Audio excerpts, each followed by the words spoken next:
I'll introduce myself quickly, and then I'll step aside and let Sally take over here for the first part. My name is David Turk. I am the training coordinator with the DFES partner training team.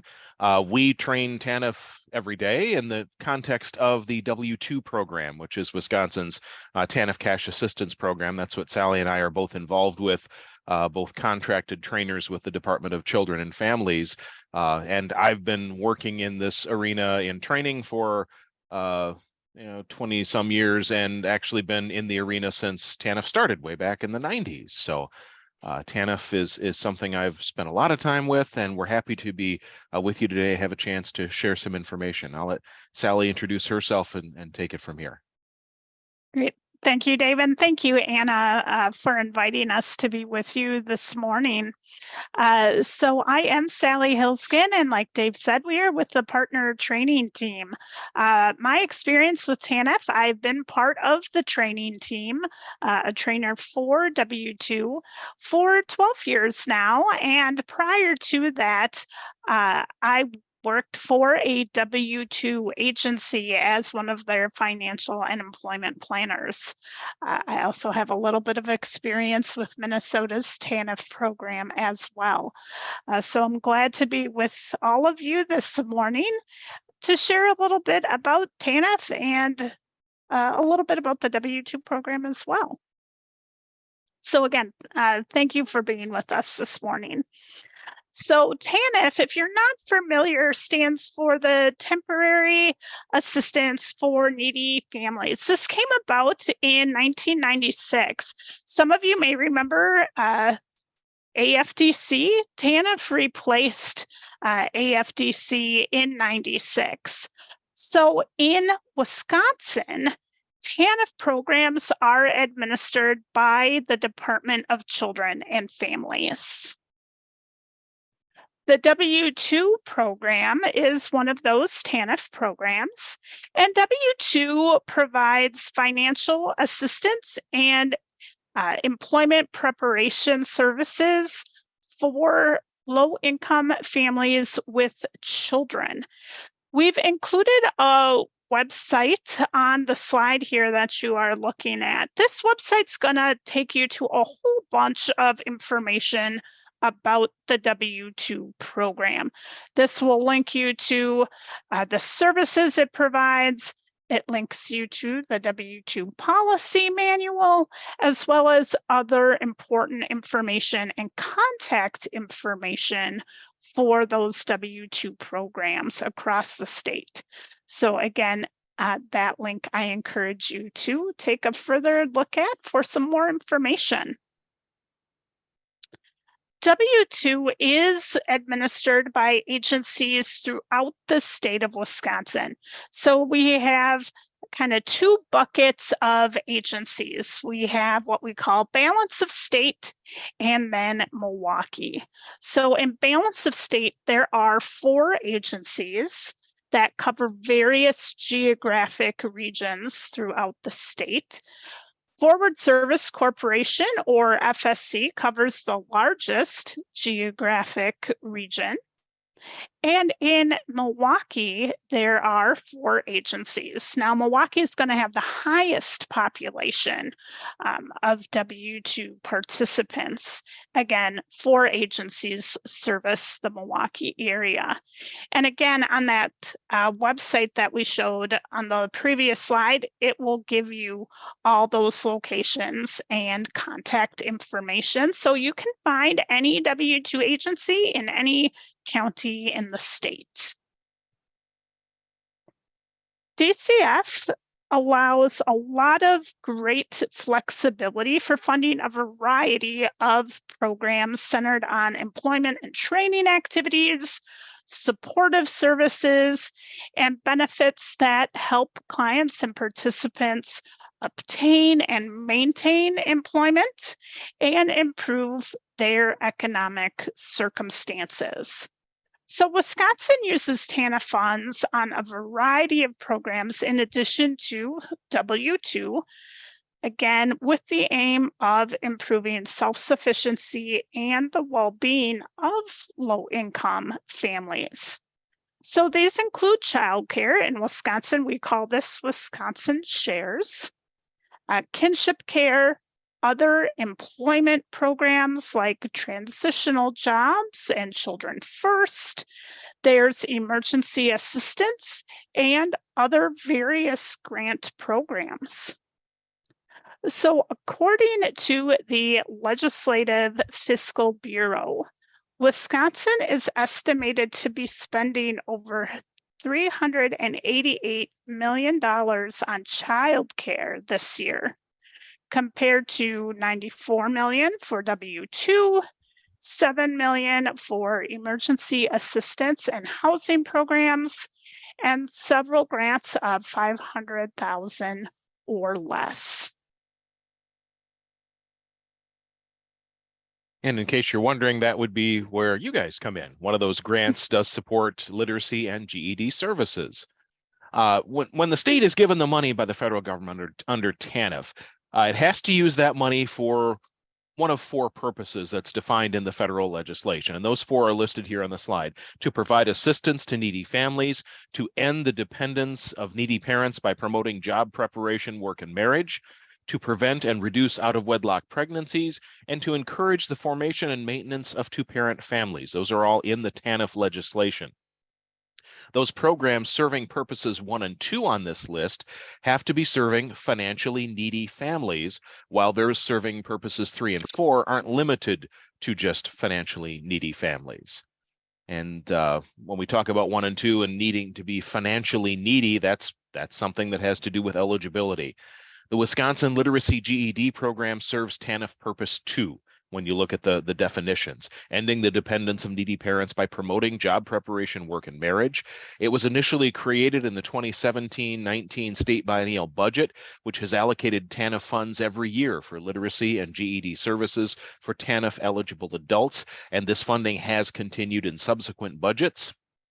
If you look at the recently passed 23-25 budget, it does have the line in there, a total between the two lines of something over $359,000 per year for the next 2 years. So who can these programs serve? By definition and by who is eligible for TANF, there are certain criteria to know.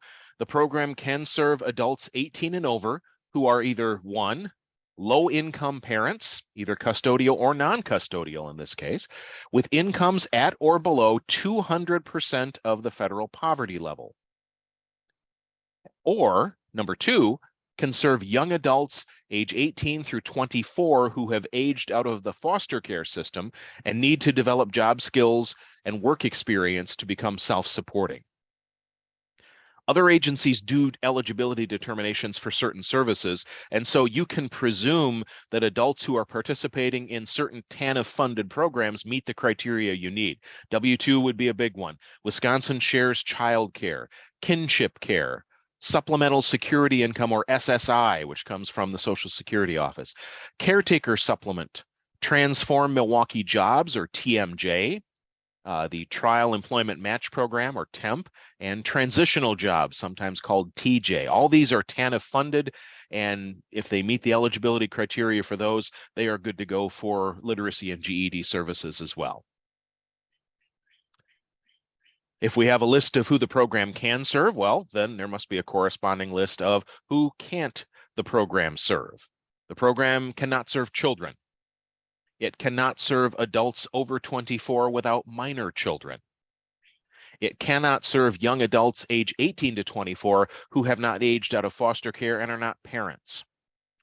It cannot serve non-Wisconsin residents. They have to be Wisconsin residents to be served. It cannot serve undocumented immigrants or anyone with a household income above 200% of the federal poverty level. And if you're wondering what 200% of the federal poverty level is, well, that number, we call it the FPL for short, changes every year. There is a chart on Wisconsin DHS's website that does show you what current figures are. There is a link to that there. They update it every year in March or April when the new numbers come out. So that would show you the latest figures. And we do have a slide here to show you what 200% of federal poverty level looks like here in 2023. It's expressed in annual, monthly, and weekly amounts for various family sizes, and then you can do math if you like to go above 8 for a family size. So 200% of FPL does turn out to be a fairly good sized number, but we know with the economy and inflation, even someone making this amount of money is going to be struggling financially, and that's why other programs also look at that 200% FPL number for their income limits.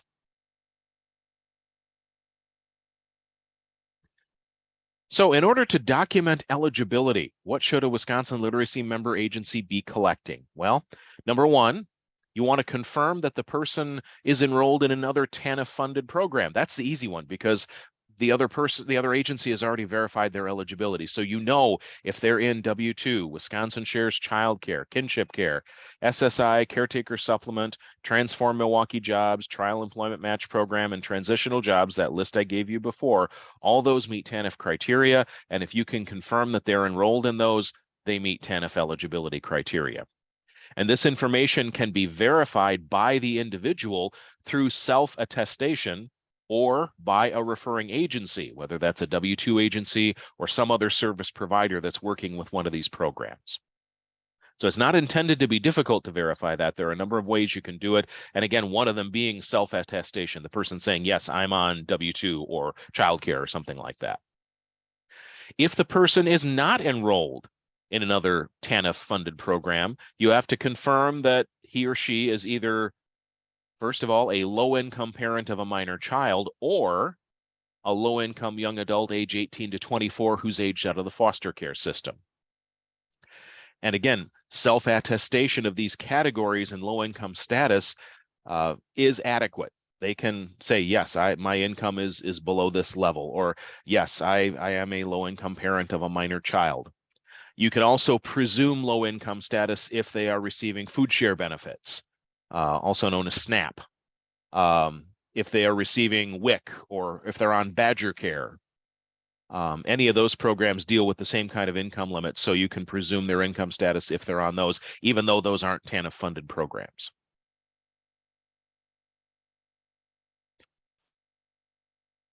Why is it important to track this data? Well, we want to make sure that the program is serving TANF-eligible persons. It is TANF money that is part of the contract with the state, and it needs to be spent on TANF-eligible persons in order to follow all the way back to the feds, who require that the money be handled properly, and will audit the state sometimes on that stuff. So that's why the tracking is important. And then the big question is, okay, so what does it look like? Well, the guidance that we're given documenting eligibility in this case, do what makes sense.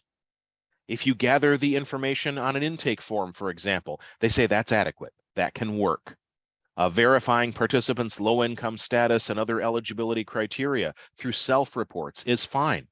They can declare, yes, I meet these criteria. They sign your form, they fill it out. That is okay. You do not collect copies of pay stubs to document income. That is not necessary. In our arena, we would call that over-verification. Now, different programs have different rules. For example, in the W-2 program, they are collecting pay stubs, and that's something we train W-2 workers to do. But for your purposes, they're saying, no, you don't need to do that. If you have an intake form or some other way of documenting that they say, yes, I'm low income, yes, I've got children, you document that, you retain that documentation, and you're good.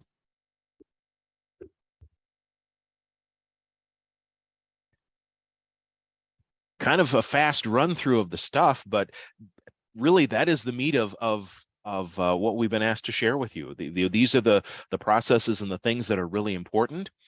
At this point, if you have specific questions about TANF eligibility, again, Sally and I come from the W-2 background, which is a TANF program. We could certainly share what we know in the W-2 context about TANF eligibility and any kind of specifics you have. Please feel free to unmute yourself, raise your hand. Laura, go ahead.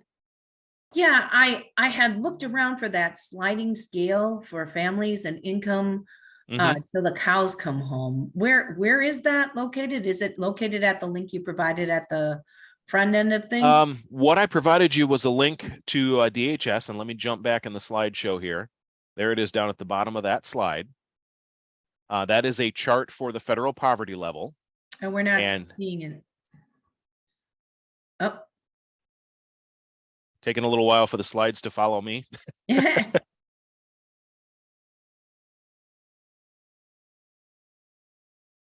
right, can you see what's on the screen there? Yeah, it just says who it can't serve. Oh, well, down at the bottom, there should be a link. Oh, there it is. That's what you're talking Yep. about. Okay. Yep. Okay. And that website it's actually on DHS. It's not on DCF's website, but it is a table. And let me just click on it here and let me share what the table looks like online so you can see it.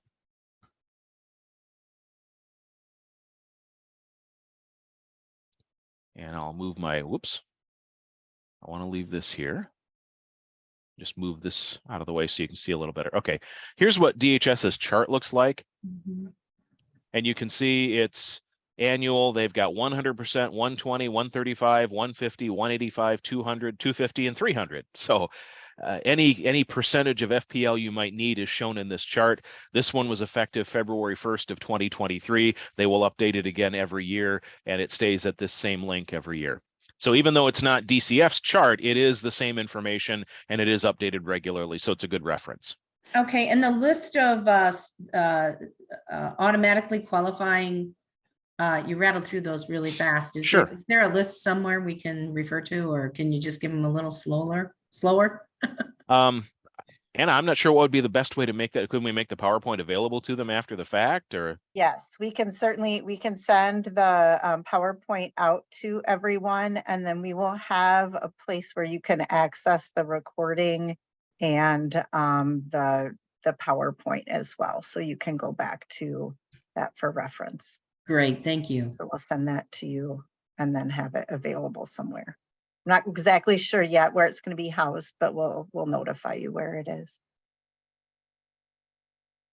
And I did put that chart Dave was sharing. I put the link to that in the chat. So if you wanted to click on it, you should be able to then access it, save it, bookmark it.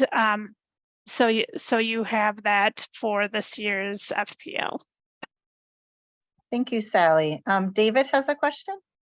Sure. It is good to know, and I just want to make sure you're saying, so if our intake form has the sufficient information, we need no further documentation. Is this correct? That is the information I've been given to prepare this presentation. So Okay. if Anna or anybody else knows otherwise, please chime in. We were told in the past that they just need to self-report, but you have to have it as a program documented somewhere that they did self-report that. So it might be on your intake form. Okay. You might have a separate page. I think some programs, because they don't want to ask everybody about eligibility, some programs have like a separate sheet where they document that. Like they say, hey, we have this program where we may have additional support for you if you're interested in participating. And then that would be where they would indicate that information.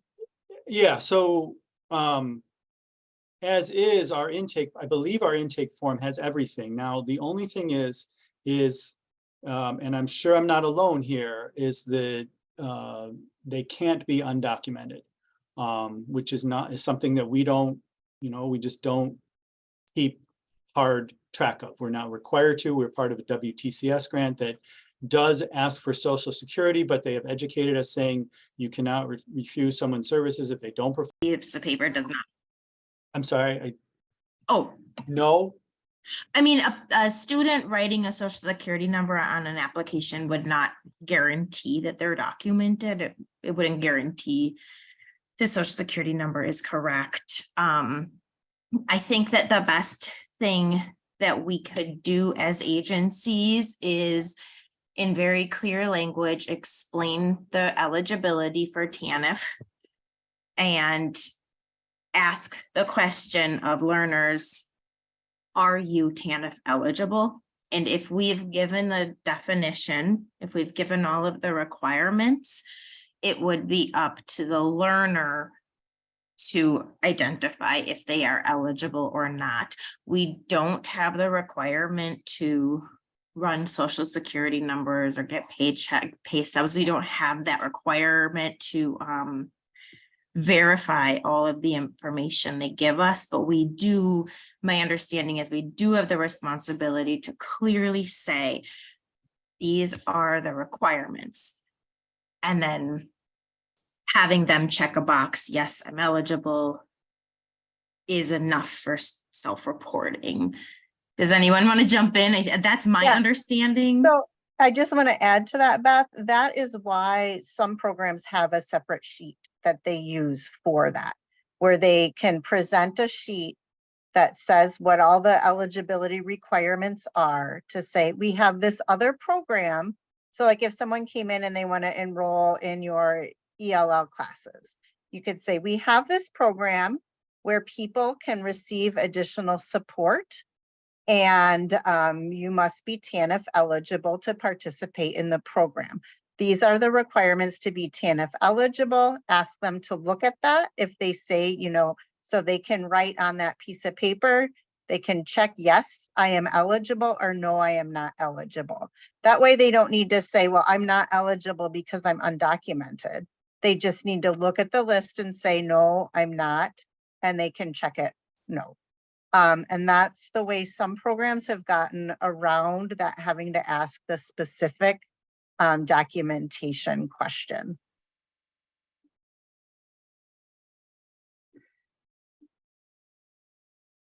I don't know Okay. if David and Sally, other David and Sally, do you have anything you can add to, or what your thoughts are?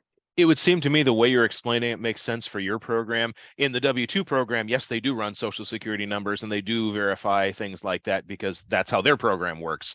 But in your context where, self-report has been determined to be adequate, the way you explain seems to be a great way to put all the information out there. And as you say, allow them to say yes or no without picking out the specific one that makes them or breaks them, so to speak.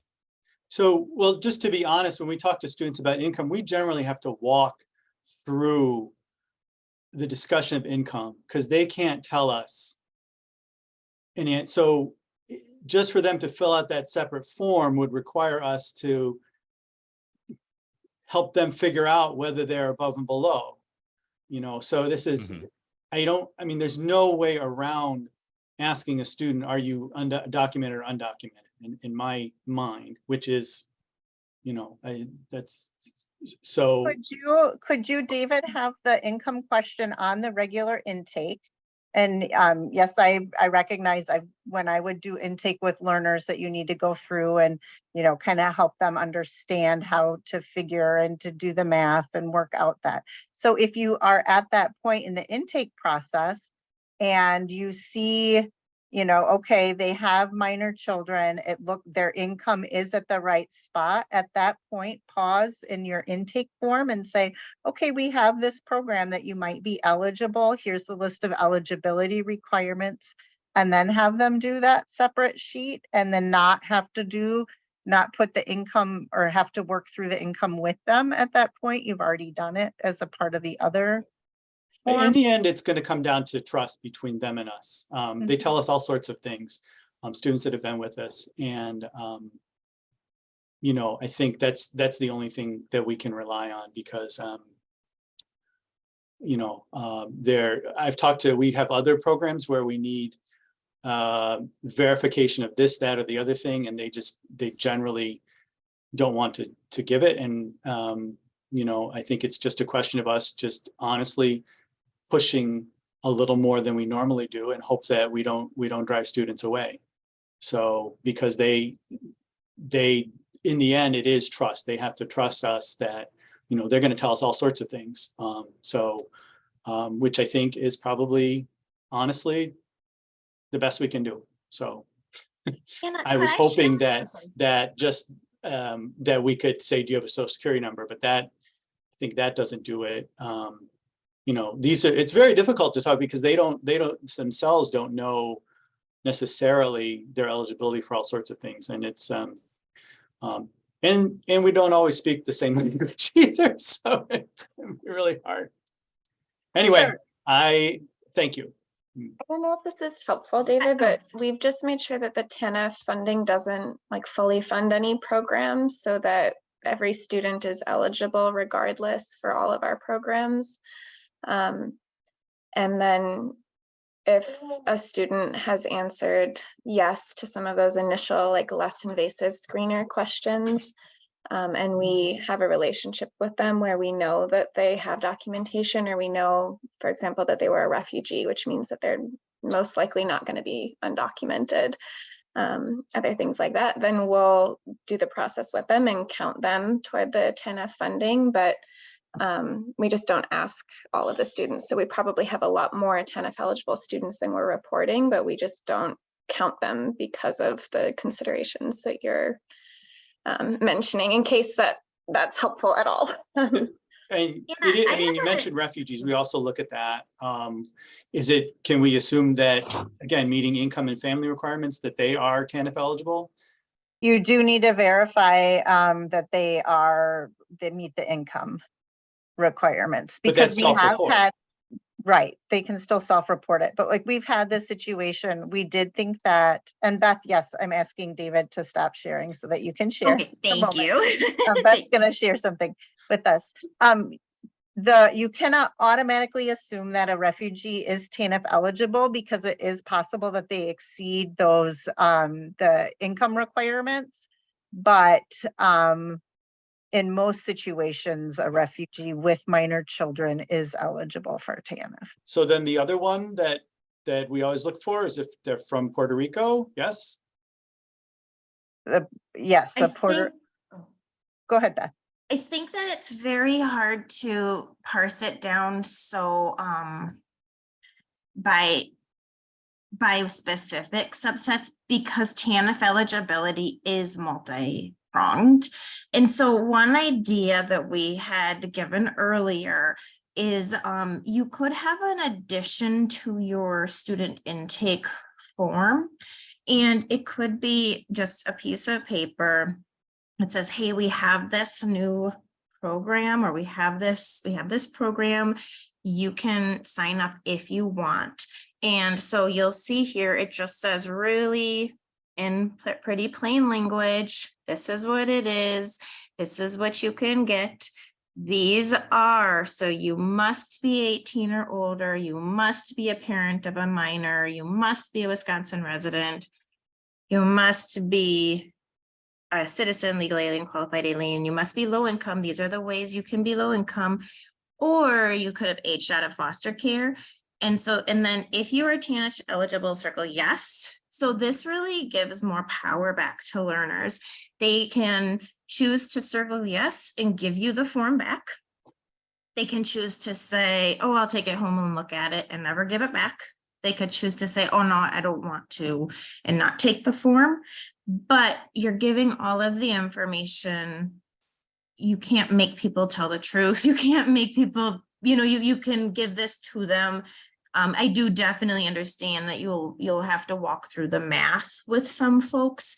But this could be a way to give learners more power in this situation, to say, oh yeah, I do want to participate, or no, I'm not interested, and they don't have to explain why. So it could be like a separate half sheet that's, yeah. It's not a perfect system. We absolutely, we've all worked in direct service, so we absolutely understand the challenges. 100% we understand the challenges, and just trying to, think of creative solutions to get these resources into the hands of folks we can help a little bit more. And Beth, Laura asked if you could put the link to that in the chat. Yeah, I don't have it's the PowerPoint we did last year. Oh, so and it might be on our website, but we'll get this all together, Yes. Laura, for you for sure. We'll send it out with, we'll get all this information put together and sent out to you.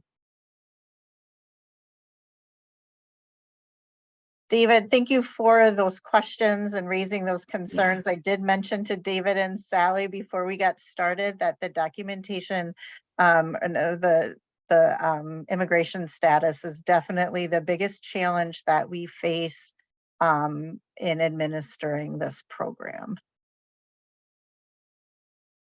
And please, if you continue to have questions, ask more. Okay, I see Deborah has shared in the chat that the program at St. Michael and St. Rose Literacy has a similar form and that you provide the poverty eligibility form. And thinking of the trust issue, maybe it's a program or you don't enroll those learners until they've been with your program for a while. So if you don't want to include them in your TANF eligible programs initially, that's something that you do when they're in your program a little longer, or whatever works for you.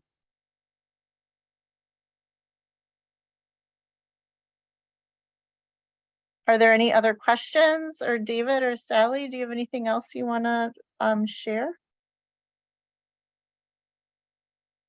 We pulled together some contact information that Wisconsin Literacy provided to us and put it here on the final slide. If you have questions afterwards, feel free to follow up with your regional staff member. And just, thank you for inviting us to be here today. It was good to spend some time with you. We appreciate the work you guys do. Thank you. Yes, thank you very much. Thank you. We'll pause just a moment to see if there are any more questions.